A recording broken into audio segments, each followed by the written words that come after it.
Hey everyone, Anna Hammond's here with Unite Ellis podcast. We are talking about communities coming together, working together so we can have thriving and flourishing people in our community. Today I'm here with Bobby Parks and we're going to be talking about businesses impacting our community. So let's get started. Okay, Bobby, thanks for coming today. Why don't you tell us a little bit about yourself and your role here and what you do?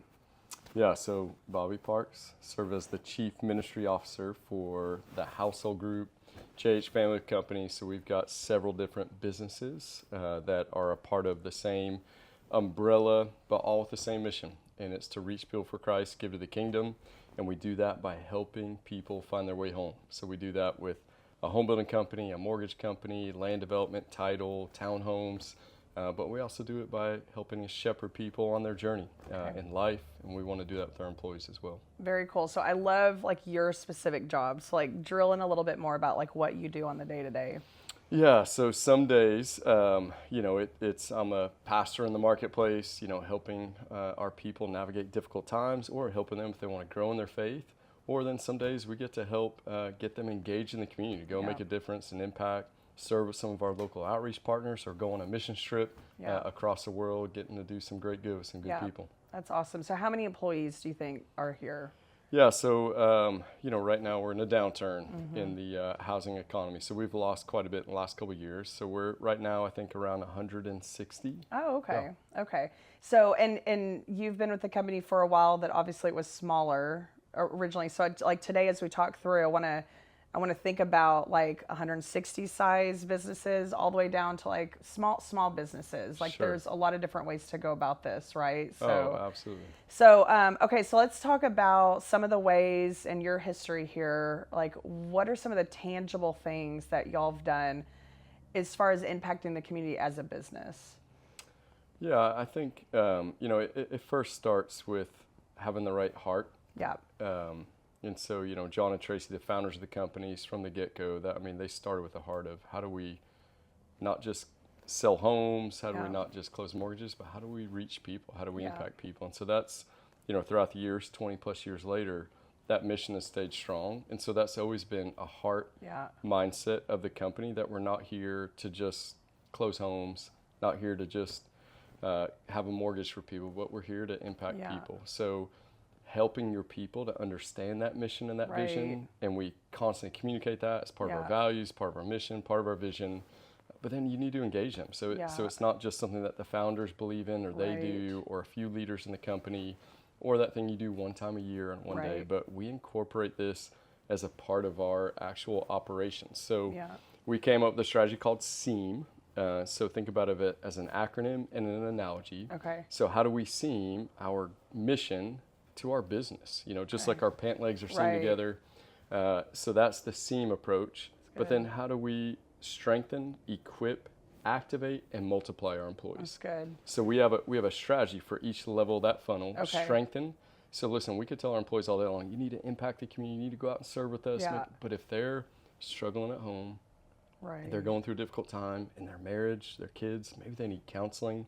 We want to start by caring and connecting with our employees in that strengthen part for them and their families. So we have a lot of initiatives to love on them, strengthen them, but then we want to equip them. So some of that is changing their head, having a mindset of here's the tools that you need, here's why we need to do this. And then the heart shift, this is when we activate. So that A part comes in where we have employees sign up to go on outreaches, mission trips, we involve them in our giving in the community. And then multiply is we allow other strong leaders in our company that they can help lead some of those initiatives. So it doesn't just have to be me or a minister that comes in, a chaplain comes in. We've got great people in our company that they believe in the mission, that's why they're there. So we empower them to help lead those initiatives with us. Okay, I want to break down like everything you just said. So strengthen. I love that I love the internal focus. And this is where I was talking about, it doesn't matter the size of a business. Like when we are focusing on the people that are in our circles, no matter what the setup is, like it's important. So like, go back to the analogy or the situation where like someone's coming to work every day, things are rough behind the scenes or at home or whatever. So what does that actually look like for y'all? Like you're in a position that you can like stop and talk to them, but like what kind of stuff? I mean, What would you say to a other business owner or a leader has a similar situation? Absolutely, yeah. So, you may not have an ordained minister on your staff. That's okay. I mean, I've done weddings and funerals. I've been with our employees through difficult times in hospitals. But it's also simple things that sometimes they just need someone to just see them and care about them. And I'm not HR, right? And I'm not their manager. But man, they're going through difficult times. So we have resources like counseling. So we'll help pay for counseling for our employees. Good. Financial help. They're going through a difficult time. We have we call it our Generous Love Fund. Generous Love is one of our values, but it's not just for those in the community, it's also for our employees. Yeah. And we allow other employees to sow into that fund as well, to show generous love to their colleagues, not just the business owners or founders. And then we have resources to enrich their marriage. So we do marriage retreats for our employees. Where today I take a group of men on a men's retreat. We also have a women's retreat going out at the same time. So we want our employees to know that, yes, we care about impacting the community, impacting people around the world that need it, but also we care about you. We care about you and your family. And then now people are more likely then to want to buy into the greater mission, want to get involved in the other things that we do as well. So good. Okay, so that was strengthen, and then E is equip. Equip. Okay, so drill into that one. Yeah, so no shame in our game. I mean, we're a faith-based company. We're an equal employment opportunity company, so we love everyone, accept everyone, but we don't hide behind who we are and why we really do it. And so everyone in our company, we don't force our faith on them, but we're going to love them, care for them wherever they're at, but then we invite them. If you want to grow in your faith, this is a safe place to do it. Yeah. So, Barna has some studies that's come out that even practicing Christians go to church once every 6 weeks. So those that even claim that they are a Christian, have that faith, but we have employees on average 8.2 hours a day is Barna's studies, 5 days a week. So even if they are there, why would we miss our opportunity to make disciples, to reach them, to love them where they're at? So we don't force on anyone, but if they want to, we will. And wherever you're at in your journey. So we have people that they're not sure that, they want to believe in that Jesus guy or want to have the same faith as the founders. You don't have to. Yeah. But if you want to explore it, we run a thing called Alpha. Sure. You've got questions about God. I do. Listen, I'm in ministry, but I still have questions for God. Yeah. So we have Alpha that we run. And then also for those that have been maybe in church for a long time, but they've never gone below the iceberg. Yeah. Things like practicing the way, emotionally healthy discipleship. So this year we had 65% of our employees in intentional discipleship pathways. So we do that in the workplace, usually during the lunch hour, but then it's with different groups. So this year, we had 7 different teams meeting all throughout our different locations, but I didn't lead all those. It was others in our company that are strong believers, strong leaders. So the equip phase, retreats, small groups, where we're actually helping them, but then we do a lot of training and education on healthy ways to make an impact as well. So this way our helping doesn't hurt. We don't just, give a bunch of handouts, but then are we really making an impact in the community? Yeah, I love it. It's so much more than just like a job, coming in. I mean, it's you're giving back and sewing into the employees, which I love. So the A was activate. So it's the community focus side. Yes. Okay. Yeah, let's drill into that one. Yeah, so if I can go gospel and Bible a little bit more real quick, but Jesus' prayer, the harvest is plentiful, but the laborers are few. Yeah. And so all of our nonprofit partners could say the same. Yeah, we need more volunteers. We need more laborers. There's so much need in our community. Yeah. And I don't think, though, at least here in Ellis County, I don't think the issue is we don't have enough good people that want to make an impact. It's just that they haven't been activated to work the field or to see the need or to know how they fit in. Yeah. So I think the same is in the kingdom. We've got a lot of people that are believers that want to make an impact. They want it, but they feel like, oh, okay, it's Sunday morning is when I do that. But for us, we say, no, you can bring your whole self to work. There's need around us. You have colleagues that are in need, but we have people in our community that are in need. So part of our job is if we could just help them to see, Jesus, when he walked and he saw people without a shepherd, his heart was moved with compassion, and then he prayed that prayer. So for us, a big part was just helping our employees to see, getting them in touch with the need in our community. Hey, do you know about what kids are going through in our backyard in the high school right here in Red Oak? Right. Yeah. We've brought guidance counselors to our office and just had them share. Here's what's happening. So good. We partner with other great people. Unite Ellis has introduced us to a lot, but things like Mentors Care, Manna House in the community, Common Ground Ministry. These are just a few local ones. Inspire. Yeah. But we want our employees to see the need, but then to know that they can make a difference. They can make an impact. Here's another Barna stat. 33% of adults that work find purpose or fulfillment in their work. So 1/3 only are like, yeah, they show up. It's more like a paycheck for them. It's just a job. But for us, we want to say, no, like we want you to find purpose. We want you to know you can make an impact. Right. And the job that you do every day, maybe it's not scratching all those itches, but you might be an architect, a sales manager, you might work in accounting, but you can still make an impact in maybe a youth in our backyard or a single mother that's maybe went through an unplanned pregnancy. So Embrace Grace, one of our partners, we bring sometimes the outreaches to our employees. They'll pack a love box in the office during lunch, and we'll pay for the lunch, again, get them there. But then they see the need, they hear about it, and then they go, I can make a difference. I could serve there. I could be a part of that. I could host a group at my church or in our office. And so I think a big part of it is how do we activate the people in our workplace that they would see the need, but then give them some easy on-ramps that they could do. Hey, 1 hour a week, you could be a mentor, or we do something, maybe you're not ready to make that commitment. Once a quarter, we do outreaches in the community. We invite our staff, and it doesn't count against their PTO. Hey, this is a company event. Come, because for us, it's a part of our purpose, part of our mission. So we want more people, not just bought in the mission because it helps us, but it helps them. It helps them feel like I'm a part of this impact. It's not just a ministry group. It's not just the founders. It's not just some words on the wall, our core values. Right. This is who we are. This is seamed into our operations. So if you're a business leader, I would say what you value determines what you do. If you really value it, make some space, time, money, resources, your people, but to really live out those values and invite your employees to be a part of that. That's so good. So I hear you saying, you're investing in the individuals that are within your walls. You're bringing resources in, whatever they want to take advantage of. You're bringing ways to be involved in the community. You're bringing it in. You're going out. I mean, there's so many different ways. You're not forcing things on them. You're giving them opportunities. Everything in that funnel is voluntary, especially the E, the A, the M, equip, activate, multiply. We don't, that is a voluntary. You don't have to do this, but if you want to, here. And so again, 65% of them are saying, we want to. We want to be a part of those things. Good. Okay, the M. Multiply. Okay, this is because you were talking about earlier about all those groups going on, and it's not just being led by you, so it's sounding like other people stepping into those roles. Yeah, so we even just, we had a missions team go out to Guatemala with one of our international partners in S.E.A.M.less, and a loan officer in Waco, that's a part of our team, led that team. Now, they've had some experience overseas, but this person didn't have to let that part of their life die and go, well, that was back in the day. I used to live on the mission field. We're like, no, you can still lead a team here. So, and then we've got other people in the community that also ask us, how can we do what you guys do? So we want to multiply that out. So we want to teach and train them. Sometimes we bring other leaders from our company that are leading those small groups in the workplace, lead our retreats, lead our mission trips. And then sometimes it's John or Tracy, myself, that are also sharing that. Yeah.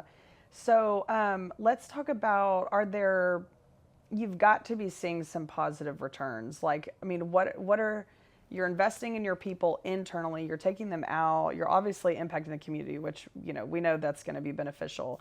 But what difference are you seeing in your people here and in the team? Yeah, I can't say enough of just how important it is when you come to work every day. You know that someone sees you, they care about you, but then also you guys are part of something bigger than yourself. Absolutely. Like who doesn't want to go, let's go win. Like let's go take some ground.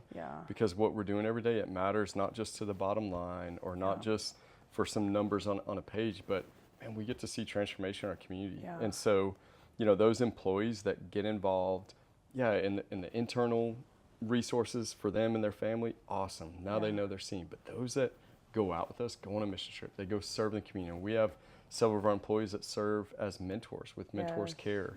And then they get to go to that luncheon at the end of the year and then see how like I was a part of it, but also our company was a part of this. They come back to the office, not just feeling more energized to do work, but they're telling their other colleagues as well, hey, this is why this matters. So one of our missions partners, One Hope, they have, through their stewardship model, for every $1 you give, they can promise that 3 kids will be impacted. So we've even had builders out in the field go, man, that piece of wood that went to waste, that thing costs, $100. That was 300 kids that we could have impacted if we did. So it even helps shift their mindset of going, it's not just, it could have saved our company that much money. It could have impacted 300 kids. So we're helping them to see that impact of why what they do every day matters, makes a difference. But then also, we want them to know. People don't care how much you know until they know how much you care. Sure. We've got to continue to love them, care for them, strengthen them and their family. Yeah, that's so good. And as far as like the team coming together, it's got to be awesome. And then ultimately, even the bottom line of the business. I mean, if you were just looking at, ROI on things, if you have happy people and healthy people working for a business, it's got to be good. Okay, I love what you're saying, because in the world of like flourishing and thriving, everyone, no matter where you're at in your situation, you can move the needle forward somehow in one of the areas of human flourishing. So mental and physical health, relational health, vocational health, financial health, spiritual health, like no matter where you're at, like it sounds like y'all are bringing in all these different ways and avenues and vehicles that they can move forward in one area. Like you're saying, like if it's relational health and maybe their marriage is a little rocky, here you go. Let's support that. Whatever it is. I think that's so good. Yeah, so we start with that internal for our employees and then help them to do that externally in the community as well. That's so good. Change some of the head mindset, the heart mindset, then the hands. Yeah. So if some of our employees are struggling mentally, counseling is there. Their heart, relationally, we're going to do that. But then it affects their hands. Now, if I've, to whom much is given, much is required, right? Those who have been forgiven much, love much. Yeah. So for us, we put those principles into practice in our workplace. Those employees that have been impacted greatly, they went through something really difficult, but they were loved on, they were cared for well. Those are the ones that we see serving at our Christmas outreaches, serving that mother that was going through something difficult in the community. Right. I'll never forget, we had a single mom in our company, went through just the hardest year you can imagine. She had cancer.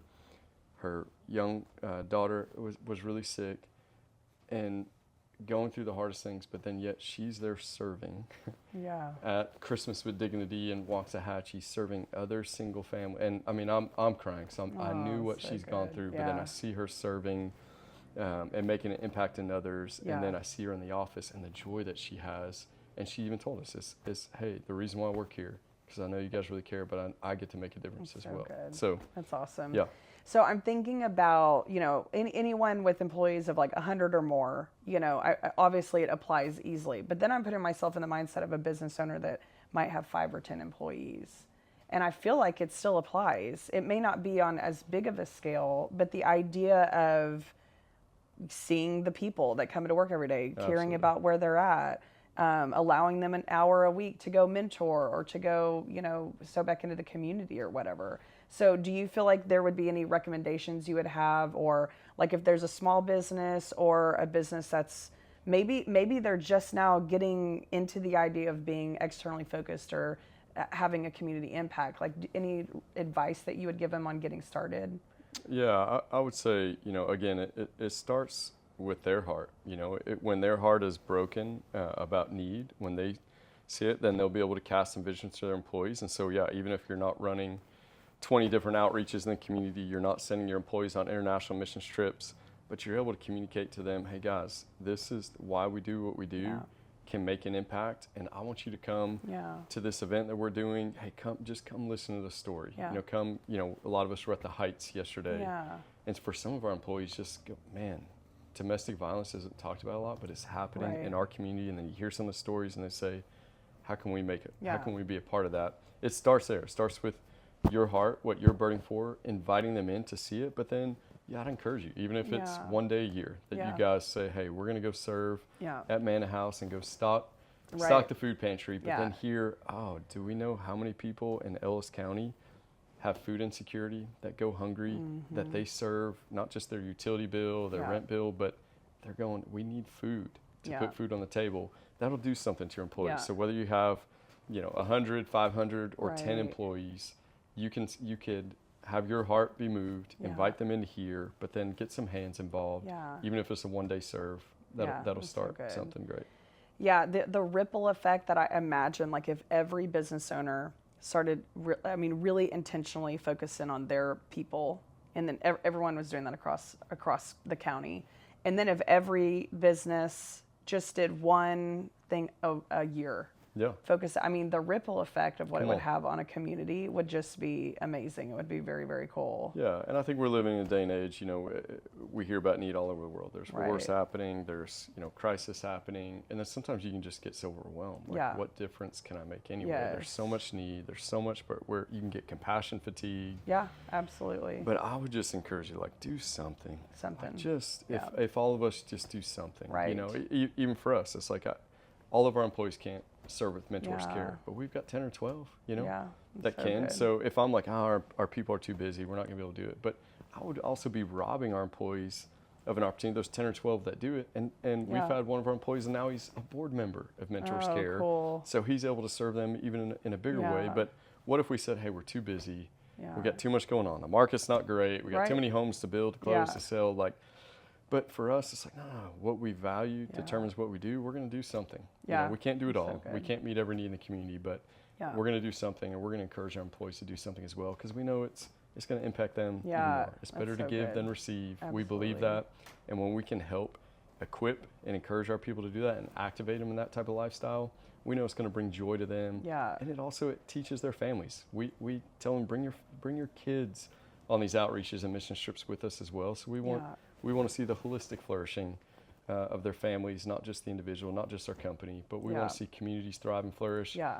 But it starts with loving the individual, inviting them along, and telling them they could do something. Okay, that is awesome. Like, I love everything that you've talked about. I think it's just so, again, the ripple effect, the multi-generational impact, just viewing everything from a different angle, I think is so very important. And if every person, I mean, shoot, if half the people in our county just had this viewpoint of how they can sow into others, I mean, our communities would just continue to just be so amazing and thriving and flourishing. I think that's really good. So thank you for your time. For those that are interested in this conversation, and if you're looking at from the business angle and going, how do I get involved? We're going to provide Bobby's info if you want to reach out to him to have further conversations from the business perspective. From the community and social services angle, you can reach out to Unite. You can get plugged into your local geographic network. You can get plugged into networks by content areas like mental health. How are you helping the housing and homelessness population and so forth? And then there's multiple events through Unite. Check out the website, unite.ls.org. We have a big leadership conference coming up in February 27th. We want every business leader, owner, leaders in general, really just anyone breathing in our county and beyond to just come. And that way we can talk about how we're flourishing personally and professionally. And the more we thrive as leaders, the more our circles begin to thrive as well. So we'll put that information out there so you can check that out as well and join us. And can I give a plug for Thrive as well? Yeah. Let me just encourage you. If you're a business leader, one of the best ways you can show your employees that you care, that you want to add value, they're a leader. Leaders have influence, but when you say, I want to invest in you and your leadership, take your company there. Take all the employees, not just your top level leaders. We invite all of our employees to come to that because we care about them. We want to invest in them. And as Craig Rochelle says, when a leader gets better, everyone gets better. Your organization will thrive and get better. Yeah, that's awesome. I appreciate that. Y'all have a great week. Make it awesome and continue to thrive and flourish.